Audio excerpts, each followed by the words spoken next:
America foreign minister మనకి Macron కనిపిస్తాడు. ఏదైనా విదేశాలతో ఒప్పందాలు కుదుర్చున్నప్పుడు అతను ఉండాలి.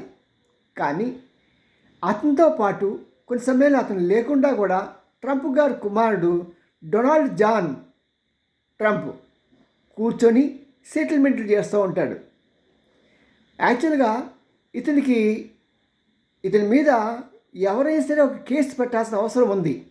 ఏంటంటే మరి మన ఇరాన్లో అల్లర్లు జరుగుతున్నప్పుడు ఆయన ట్రూత్ అనే ఒక మన ఎక్స్ లాంటి దీని ద్వారా ట్విట్టర్ అకౌంట్ ద్వారా అతను మెసేజ్ పంపించారు ఇరాన్లో ఉన్న ప్రజలకి. Help is on the way, help ఉందట, వస్తున్నది ఆన్ ద వేలో అని పాపం అక్కడ ఉన్న ప్రజలకి రెచ్చగొట్టారు. ప్రజల దేవుని పాపం రెచ్చిపోయి బయట రోడ్డు మీదకి వచ్చేప్పటికి సుమారు 5 నుంచి 7,000 మందిని పిట్టలు కాల్చినట్టు కాల్చేశారు.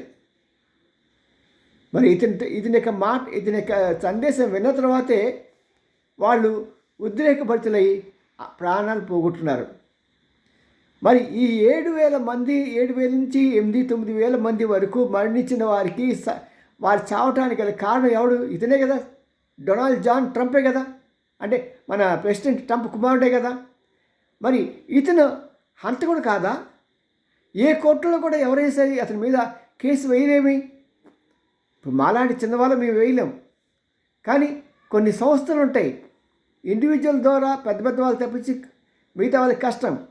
సంస్థలు ఉంటాయి, ఆ సంస్థలు జాన్ ట్రంప్ మీద కేసు పెట్టాలి.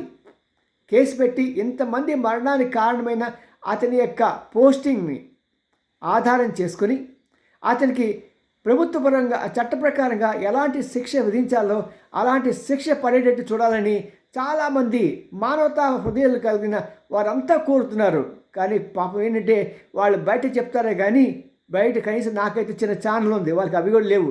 పాపం చాలా బాధపడుతున్నారు. 5,000 నుంచి 7,000-8,000 మంది చనిపోయారండి కేవలం ఈ ట్రంప్ కుమారుడు వల్లనే అని వాళ్ళు పాపం ఎంతో బాధపడుతున్నారు. దీనికి పరిష్కారం మీరే చెప్పండి.